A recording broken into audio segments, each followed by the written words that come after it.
ఈరోజు మనం సమత్వరణం అంటే యూనిఫామ్ యాక్సలరేషన్తో కదిలే వస్తువులకు సంబంధించి 2 లెక్కల్ని చేద్దాం. మొదటి లెక్క చూడండి. ఒక చిరుతపులి నిశ్చల స్థితి నుండి బయలుదేరి 5 మీటర్ పర్ సెకండ్ స్క్వేర్ సమత్వరణంతో 250 మీటర్ల దూరం ప్రయాణించింది. అయితే ఆ దూరాన్ని కవర్ చేయడానికి చిరుతపులికి ఎంత సమయం పట్టింది? సరే, మనం ఇప్పుడు ఇచ్చిన సమాచారాన్ని బట్టి ఒక బొమ్మ గీద్దామా? మనకిచ్చిన లెక్కలో చిరుతపులి నిశ్చల స్థితిలో ఉంది. సరే, ఇప్పుడు ఈ చిరుతపులి నిశ్చల స్థితిలో ఉంది అనుకుందాం. అంటే అది రెస్ట్లో ఉంది, అది కదలకుండా ఉంది అన్నమాట. కాసేపటికి చిరుతపులి పరిగెత్తింది అనుకుందాం. అప్పుడు దాని వేగం పెరుగుతుంది కదా. మనకు లెక్కలో చిరుతపులి యొక్క త్వరణం ఇచ్చారు. ఎంత? A = 5 metre per second square. ఈ చిరుతపులి 250 మీటర్ల దూరం వరకు ఇలాగే సమత్వరణంతో కుడివైపుకు పరిగెత్తుతుంది అనుకుందాం. కొద్దిసేపటి తర్వాత అది కొంత దూరం వెళ్తుంది కదా. సరే, ఇప్పుడు చిరుతపులి ఇక్కడ ఉంది. ఈ దూరం 250 మీటర్లని ఇచ్చారు. ఇప్పుడు మనం కనుక్కోవాల్సింది ఏంటి? ఇక్కడి నుంచి ఇక్కడికి చేరుకోవడానికి, అంటే ఈ 250 మీటర్ల దూరాన్ని కవర్ చేయడానికి ఈ చిరుతపులికి ఎంత సమయం పట్టింది అంటే మనం టీ విలువని కనుక్కోవాలి. సాధారణంగా మనం ఇలాంటి లెక్కలు చూసినప్పుడు మనకు ఒక సూత్రం గుర్తొస్తుంది. ఏంటి? వడి = దూరము బై కాలం. ఎందుకంటే మనం చాలా లెక్కల్ని ఈ సూత్రం ద్వారా చేసేస్తాం కదా. కానీ మనకిచ్చిన లెక్కకు ఈ సూత్రం సరిపోదు. ఎందుకంటే ఈ సూత్రం వస్తువు యొక్క వేగం స్థిరంగా ఉన్నప్పుడు మాత్రమే పనిచేస్తుంది. కానీ మనకిచ్చిన లెక్కలో చూడండి, చిరుతపులి వేగం మారుతూ ఉంది. అది నిశ్చల స్థితి నుండి మొదలై వేగాన్ని పెంచుకుంటూ వెళ్తోంది. అంటే ఇక్కడ త్వరణం ఉంది కదా. వేగం మారుతున్నప్పుడు మనం ఈ సూత్రాన్ని ఉపయోగించలేము. మరెలా? మనం ఈ లెక్కను ఎలా చేయొచ్చు? ఆలోచించండి. మనం ఇంతకు ముందు వీడియోలో చలన సమీకరణాల గురించి తెలుసుకున్నాం కదా. ఇప్పుడు మనం వాటిని ఉపయోగించి ఈ లెక్కను చేద్దాం. ఒకసారి లెక్కను గమనించండి. లెక్కలో సమత్వరణం అంటే యూనిఫామ్ యాక్సలరేషన్ అని చెప్పారు. ఎప్పుడైతే త్వరణం స్థిరంగా ఉంటుందో అప్పుడు మనం ఈ 3 చలన సమీకరణాన్ని ఉపయోగించవచ్చు. మీకు గుర్తున్నాయా? ఏంటవి?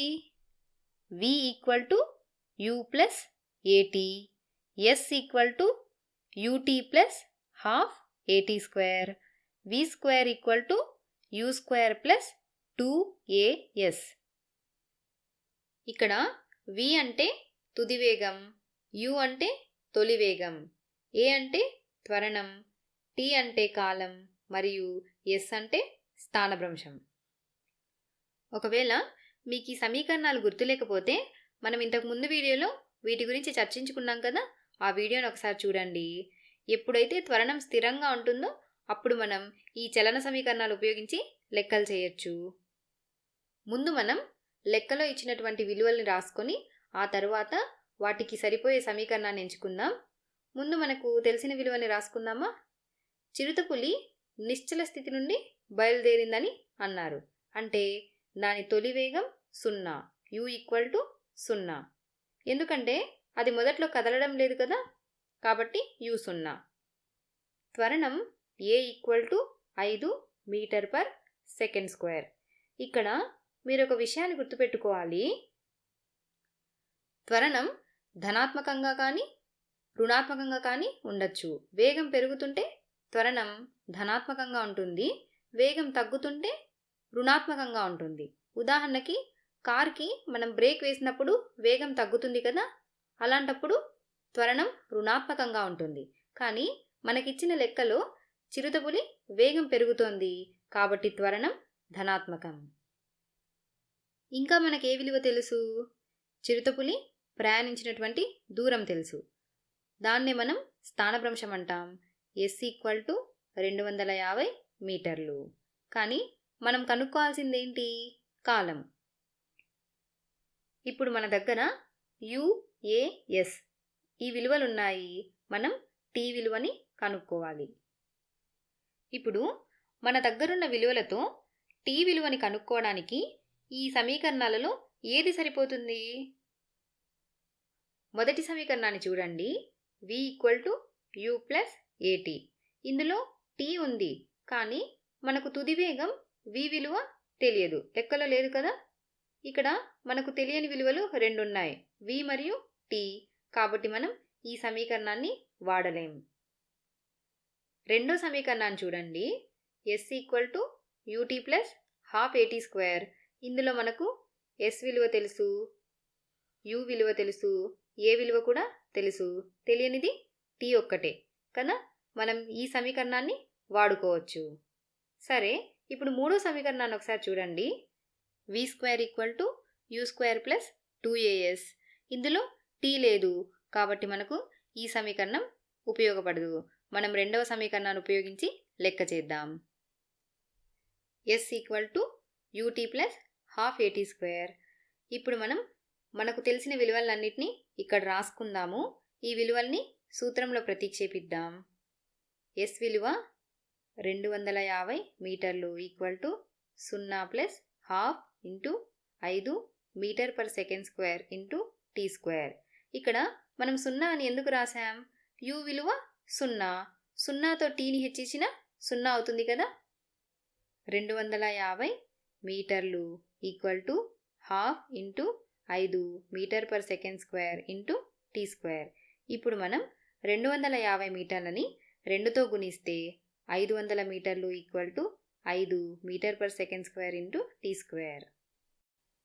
మీటర్ క్యాన్సిల్, 5 ఒకట్ల 500, 100 s² = t². ఇప్పుడు మనం ఈ 100 s²ని 10 సెకండ్స్ హోల్ స్క్వేర్గా రాసుకోవచ్చు కదా. సరే, √10 seconds హోల్ స్క్వేర్ = √t². స్క్వేర్కి రూట్కి క్యాన్సిల్ అవుతుంది. t = 10 సెకండ్లు. అంటే ఈ చిరుతపులి 250 మీటర్ల దూరాన్ని కవర్ చేయడానికి 10 సెకండ్ల సమయం తీసుకుందన్నమాట. సరే, ఇప్పుడు మనం ఇంకో లెక్కను చేద్దాం. ఒక రైలు 20 m/s వేగంతో ప్రయాణిస్తోంది. బ్రేకులు వేయడం వల్ల అది 8 m/s² సమరుణ త్వరణంతో వేగాన్ని తగ్గించుకుంది. అయితే ఆ రైలు పూర్తిగా ఆగిపోయే సమయానికి ఎంత దూరం ప్రయాణిస్తుంది? సరే, మనం ఈ లెక్కని చిత్రం వేసి అర్థం చేసుకుందాం. ఇది మనకిచ్చిన లెక్కలోని రైలు అనుకుందాం. ఇది అప్పటికి కదులుతోంది కదా. ఎంత వేగంతో? 20 m/s. కాబట్టి ఇది తొలి వేగం. కాసేపటికి డ్రైవర్ బ్రేక్ వేయడం వల్ల ట్రైన్ యొక్క వేగం తగ్గుతోంది. ఇప్పుడు ట్రైన్ రుణ త్వరణాన్ని కలిగి ఉంటుంది. మనకు లెక్కలో త్వరణం విలువ ఇచ్చారు 8 m/s² అని. కానీ త్వరణం వేగాన్ని తగ్గిస్తోంది, కాబట్టి మనం దీన్ని నెగిటివ్గా తీసుకోవాలి. ఇది చాలా ముఖ్యమైన విషయం.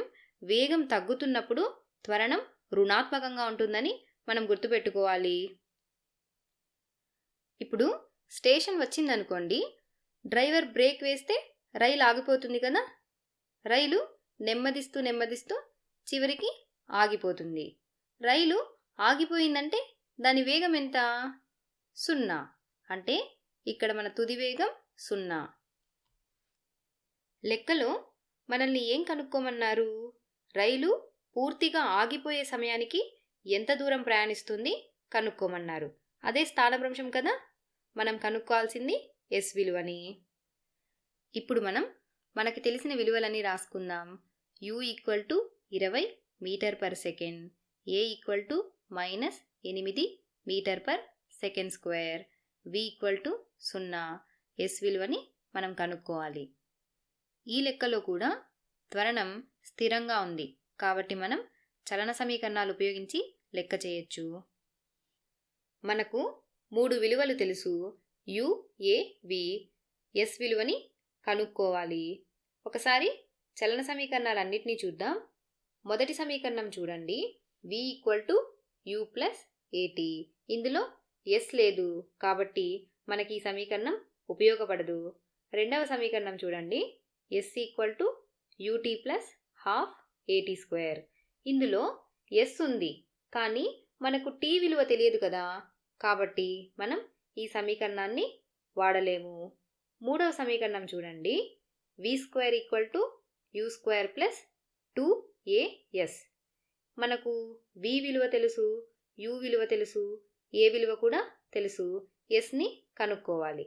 కాబట్టి మనం ఈ సమీకరణాన్ని ఉపయోగించి లెక్క చేద్దాం. V square equal to U square plus 2as. ఇప్పుడు మనం విలువల్ని ప్రతిక్షేపిద్దాం. 0 equal to 20 metre per second whole square plus 2 into -8 metre per second square into S. ఇక్కడ మనం మైనస్ గుర్తుని ఎందుకు వాడాము? రుణత్వరణం కాబట్టి. 20 metre per second whole square అంటే 400 metre square per second square కదా. మనం ఈ 2as విలువని ఈక్వల్ టుకి ఎడమవైపుకు పంపిద్దాం.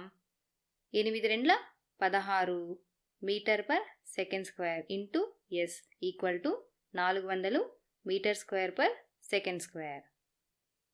16 ఒకట్ల 16 25 second square cancel, metre metre cancel, s equal to 25 మీటర్లు. ఈ రైలు పూర్తిగా ఆగిపోయే సమయానికి 25 మీటర్ల దూరం ప్రయాణించింది.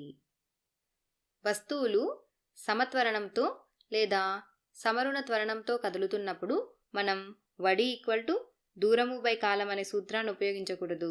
ఖచ్చితంగా చలన సమీకరణాలు ఉపయోగించే లెక్క చేయాలి. మనకిచ్చిన విలువలు అలాగే మనం కనుక్కోవాల్సిన విలువను బట్టి మనం చలన సమీకరణాల్లో ఏదో ఒక సమీకరణాన్ని ఉపయోగించి లెక్క చేయాలి.